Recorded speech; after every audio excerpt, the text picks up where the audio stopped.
Now, the part of today that is not congratulation, the audit, with the log open in front of you, answer 4 questions in writing today. Do not do this in your head. In your head, you will pass. On paper, you may not. 1. Is there a miss anywhere in my log? Anything I got plainly, embarrassingly wrong? 2. Did I ever adjust the map after the flip, even slightly, even to correct what I sincerely believed was a transcription error? Be very honest here. This is the one people forget they did because at the time it felt like accuracy. 3. Did I ever invent a signal because the page looked empty? A tingle upgraded into a weight? A vague sense of grouping recorded as a cluster because the session had produced nothing and I wanted the entry to be worth something? And 4, and the hardest, is there a single entry in this notebook that cannot possibly be wrong? Something I phrased so vaguely or so beautifully that no outcome could ever contradict it. Now score yourself. And do it without mercy because there's nobody watching and therefore nothing to gain by pretending. If your answers come back clean, no adjustments, no inventions, no unfalsifiable entries, and at least one honest wrongness sitting in the record, then you have something rare. You have 10 pages that can actually be tested. Phase 2 will work on them. If your answers come back otherwise, you have not failed. You have found the thing you needed to find, and you have found it at the only moment when finding it is still cheap. Mark the compromised entries. Do not delete them. Do not fix them. Mark them and note what you did and why, and carry the finding forward. Remember the line from day 8? A practitioner who has never logged a miss has never really logged anything. A log with no failures in it is not a record. It is a portrait, flattering, thick, accumulating, and worth nothing at all. The audit is how you find out which one you've been keeping. And here's the shape of what is coming so you know what your 10 records are for. Phase 1. Behind you as of tonight. Calibration. Each day stood alone. You recorded the geometry and you compared nothing because you had nothing to compare and no right to try. Phase 2. Days 11 through 20. Pattern recognition. And here the whole posture changes. The maps come together.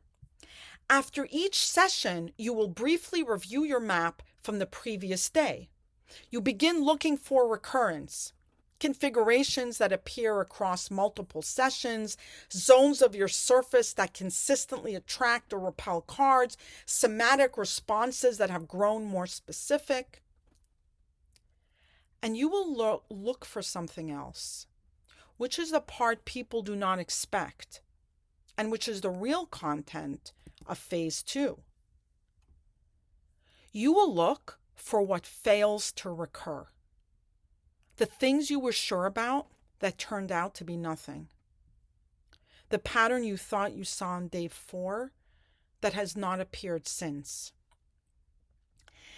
This confirmation is not a side dish in phase 2. It is the main work, and it is why an honest phase 1 was worth the tedium. And phase 3, days 21 through 30, integration. Something new becomes permitted at the table then, and it is not permitted now, and I am not going to describe it today because knowing about it early would change how you work this week.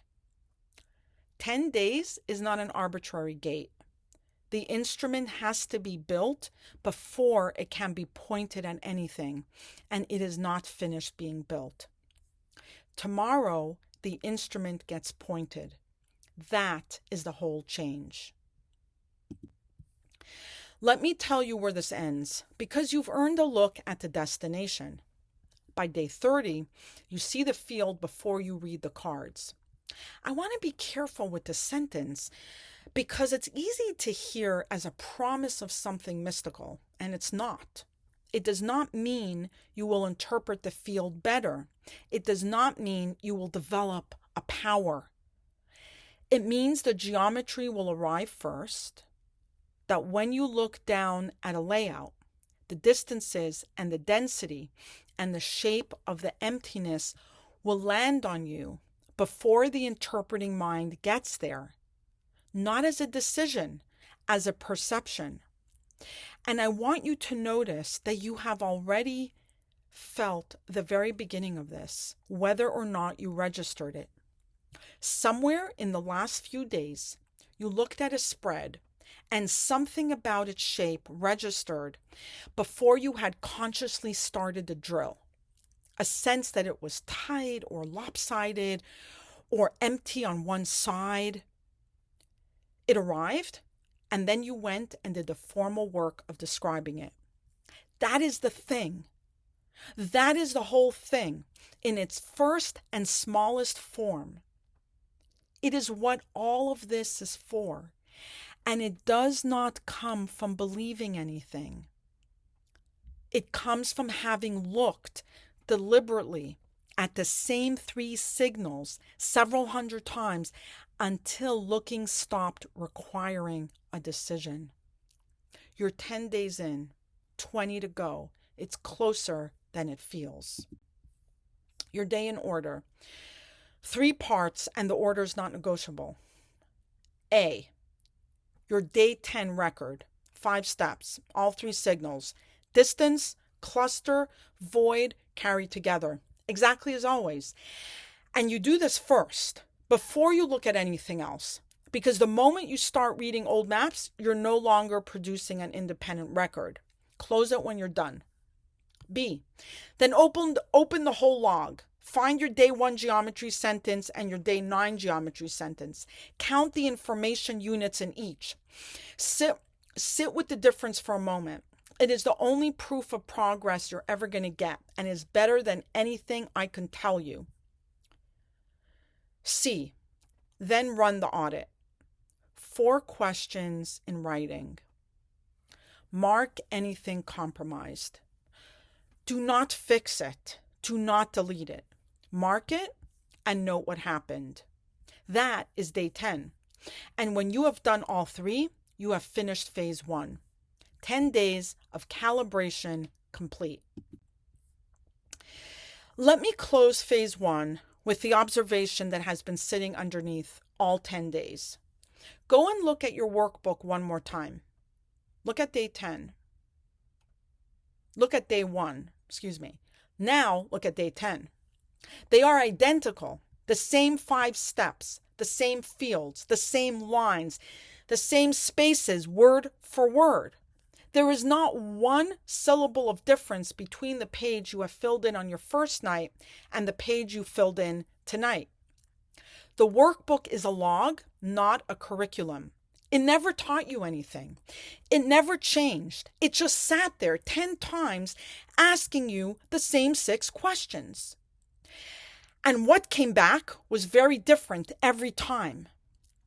Not because the questions got better, because the person answering them was getting sharper. The page held still on purpose, so that any change in the record would be a change in you and could not be anything else. The page never changed. You did. That is the whole of phase 1. And it is the only claim I have made in 10 days that I can prove. Because the proof is sitting open on your table right now in your own handwriting. You are not asked to believe. You're asked to record. You have recorded honestly for 10 days, including on the days when it was boring and on the day when you doubted the entire enterprise. That is the qualification. Nothing else was ever required of you. Tomorrow, phase 2. The maps come together and we start finding out what, if anything, has been repeating. I will see you on day 11.